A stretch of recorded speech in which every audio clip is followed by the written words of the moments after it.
Je rappelle, Michel Aono est président du comité cadre de presse. Michel Aono, bonjour. Bonjour, cher confrère Tanguy. Merci d'avoir décroché. Merci d'avoir décroché mon appel ce matin. On va ensemble examiner le processus électoral qui est en cours au sein de la corporation. Vous le savez, les journalistes apprêtent à voter pour leurs représentants au sein de la prochaine mandature de la haute autorité de l'audiovisuel et de la communication. Le dépôt des dossiers a été clôturé déjà. On connaît à peu près ceux qui seront candidats. On n'a pas encore une idée peut-être de ce qu'ils feront quand ils seront élus. Comment trouvez-vous, comment appréciez-vous ce qui a été fait jusque-là, M. Aono? Merci, cher confrère Tanguy. Je dirais que nous savons déjà quand est-ce qu'ils seront élus parce que la HAC, en collaboration avec la Sénat, conformément aux dispositions du cadre juridique des élections, a déjà fixé la date des élections, c'est le 9 juin. Et je crois que la période de la campagne électorale doit être 2 semaines avant le 9, je crois vers entre le 20 et le 25 mai, je n'ai pas la précision, mais je sais que l'élection aura lieu le dimanche 9 juin. Et cette date a été confirmée par une décision de la HAC, portant convocation du corps électoral. Et suivant le calendrier en cours, nous avons procédé déjà au recensement, à l'inscription des électeurs. La liste électorale provisoire est disponible. Et ceux qui ont l'ambition de nous représenter ont déjà déposé leur dossier. Mais je vais commencer par vous dire que déjà l'article 24 du cadre juridique des élections a été déjà violé. Comment ça? Parce que les dépôts des dossiers ont été effectués entre le 1er avril et le 5 avril, donc bouclés le vendredi 5 avril.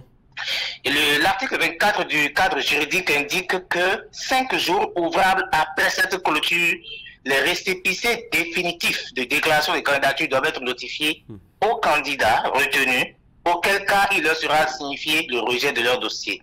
5 jours ouvrables, ça fait la semaine dernière. Et si on prend en compte la journée du mercredi qui était un jour férié, c'est que obligatoirement, lundi ou hier mardi, les candidats devaient obtenir leur récépissé définitif, ce qui n'est pas le cas jusqu'à hier soir. Donc nous espérons bien que ça va se faire dans la journée d'aujourd'hui. Sinon, ce que je suis en train de faire remarquer, c'est qu'il y a déjà une violation des dispositions de l'article 24. Est-ce que cela pourrait entacher outre mesure, je dois dire, la qualité du scrutin qui arrive? On connaît à peu près ceux qui sont journalistes.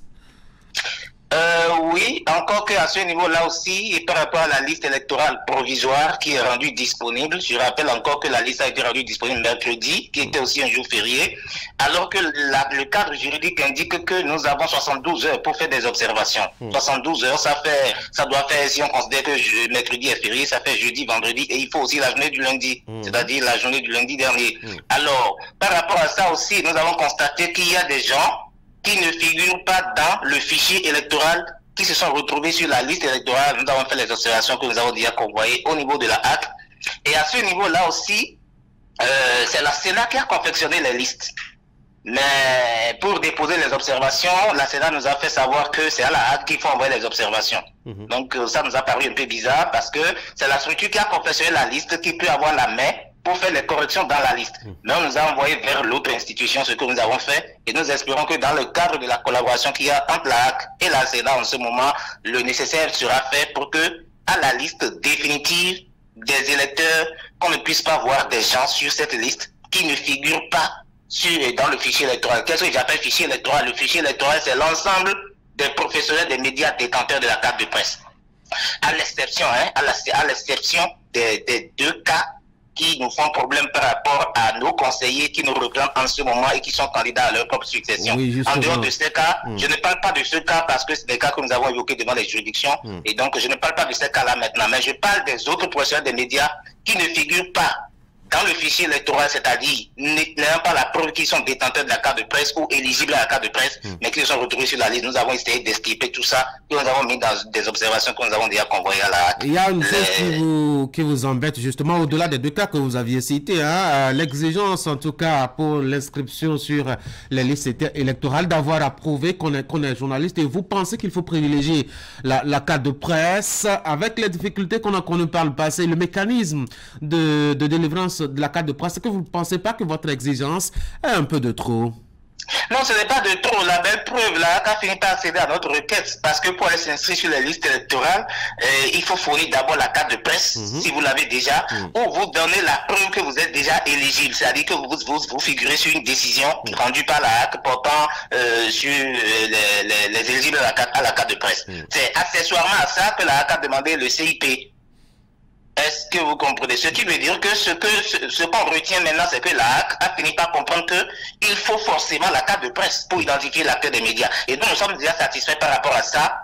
Je pense que tous ceux qui sont allés s'inscrire ont pu donner la preuve qu'ils sont détenteurs de la carte de presse. Et c'est pour cela que nos observations ont été faites par rapport à ça. Parce que nous avons constaté sur la liste électorale provisoire qui a été rendue publique par la HAC qu'il y a des gens qui n'ont pas la carte de presse, qui ne figurent pas sur les décisions de la HAC portant sur la liste des éligibles, mais qui sont allés s'inscrire avec attestation de travail ou avec d'autres pièces. Ceux-là, nous les avons identifiés et nous les avons extirpés des rangs. Et nous avons envoyé les observations à la HAC, comme quoi c'est la HAC même qui a fait le communiqué pour dire qu'il faut la carte de presse pour montrer qu'on est éligible. Et c'est après ça qu'on faut ajouter maintenant CIP ou d'autres pièces. Et c'est le cas spécifique concernant nos conseillers qui siègent en ce moment. Eux, on ne leur fait pas exigence de la carte de presse, mais ils peuvent sortir leur décret de nomination escalité. Voilà, donc là maintenant nous attendons que la HAC puisse prendre en compte ces observations que nous avons faites. Et certains confrères l'ont fait aussi individuellement. Donc dans l'ensemble, la HAC aura à charge de veiller à tout ça en collaboration avec la Sénat pour que sur la liste définitive, qu'on puisse voir effectivement des professionnels des médias qui sont effectivement dans le fichier électoral. Parce que celui qui n'est pas dans le fichier électoral ne peut pas se retrouver sur la liste électorale. Dans aucun processus électoral, on ne peut observer cela. Et l'autre chose que j'avais à dire, c'est qu'il y a eu des couacs dans le processus d'enregistrement des potentiels électeurs. Et la HAC, le président de la HAC a signé le communiqué le 18. Le communiqué a été rendu public seulement le 20, 2 jours plus tard. Nous avons fait avec. Et il y a eu des réclamations. Et puis, il me semble que la HAC a accédé et a compris qu'effectivement, il fallait proroger. Et le président de la HAC a signé un communiqué pour proroger. Et dans la prorogation, les agents de la Sénat qui avaient à charge de l'enregistrement à certains endroits ont fermé les bureaux d'enregistrement avant terme. Cela s'est passé dans plusieurs localités. À Parakou précisément, les agents n'étaient pas disponibles.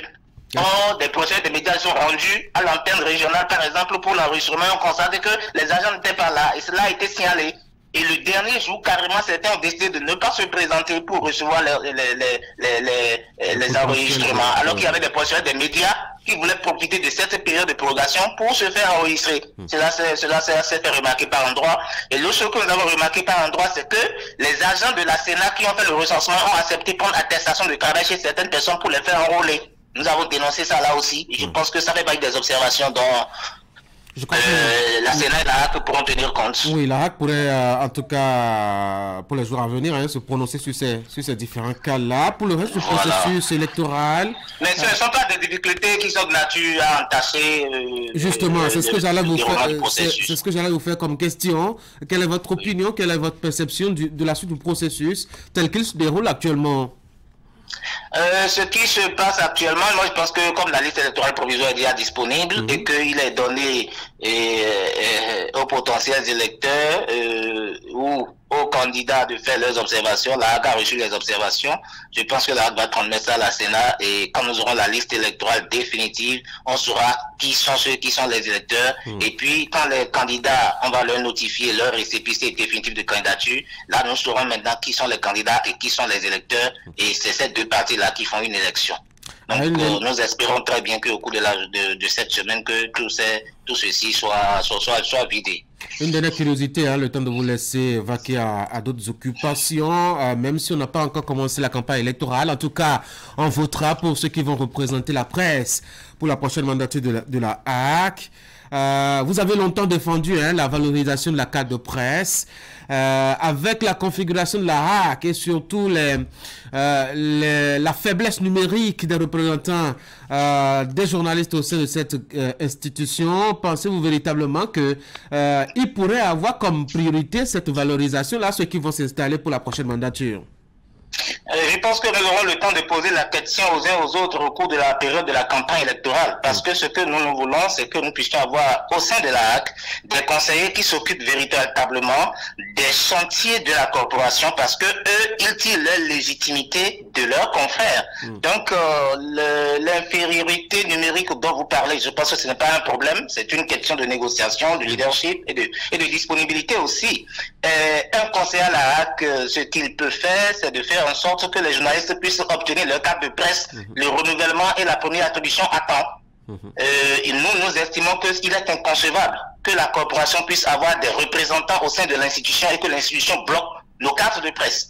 Donc, notre ambition aujourd'hui, c'est de faire le débat et arrêter des mesures pour que ceux qui vont nous représenter désormais puissent prendre le dossier carte de presse à bas le corps. Parce que ça fait partie des choses les plus importantes parce que si nous ne faisons pas aboutir le chantier de la carte de presse, nous ne pouvons pas parler de sa valorisation et nous ne pouvons pas parler non plus de la jouissance de ses avantages. Donc ceux qui aspirent nous représenter désormais, ils viendront nous voir au cours de la campagne et nous allons leur demander ce qu'ils pensent faire de ce dossier carte de presse principalement pour que, à partir de juillet prochain, que la HAC soit restructurée, rénovée. Je ne parle pas seulement de nos conseillers qui sont professionnels des médias. Je vais parler généralement de toute la HAC. Aujourd'hui, la HAC aussi a besoin de réformes. Et ça, nous avons fait ce débat-là au plan politique et institutionnel parce que la HAC, créée en 1940... Mais elle a déjà subi une certaine transformation pendant cette mandature.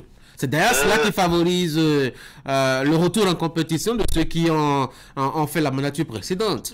Non, ça là, c'est par rapport aux dispositions de la loi organique. Ça, c'est la loi organique qui a été modifiée. Non, la loi organique a été modifiée, mais il y a aussi l'aspect concernant la modification de la Constitution intervenue en 2019 qui a favorisé ça, parce que la HAC était la seule institution de la République où le mandat était unique. Et donc, à l'occasion de la révision de la Constitution, le législateur a trouvé qu'il fallait réparer cette injustice et donc la Constitution a permis désormais que le mandat soit renouvelable à la HAC. Donc ça, ce n'est pas des dispositions qui relèvent des professionnels, ça relève du politique. Mais pour ce qui relève du professionnel, c'est que, si moi je dois avoir quelque chose à dire maintenant de façon concrète, c'est qu'il faut que ceux qui sont issus de nos rangs, que de façon périodique, qu'ils viennent quand même nous rencontrer pour nous dire comment les choses évoluent, les chantiers structurants de la corporation, quelles ont été leurs participations. Ce que nous demandons, ce n'est pas qu'ils violent des secrets de délibération, pas du tout. Quand vous prenez un conseiller à la HAC, lorsqu'on finit une session, le rapport d'activité de la session, c'est un document qui est rendu public. Donc je pense bien que nos conseillers peuvent, sur la base de ce rapport, nous rencontrer, nous faire le point de ce qui a été décidé et quelles ont été leurs propositions, quelles ont été leurs participations. Et il faut forcément que la collaboration puisse régner pendant le mandat. Au lieu qu'on soit là à se voir tous les 5 ans, je pense que ce n'est pas tous les 5 ans qu'on réinvente les médias.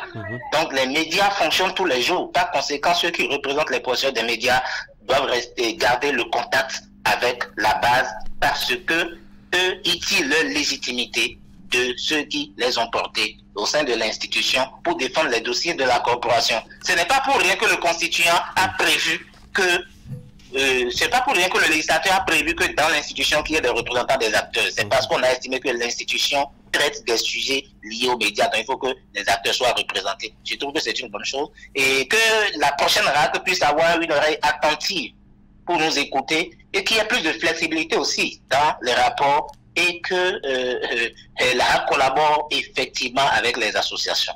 Michel Aouno, merci. Merci, j'entends. Une bonne journée. Merci.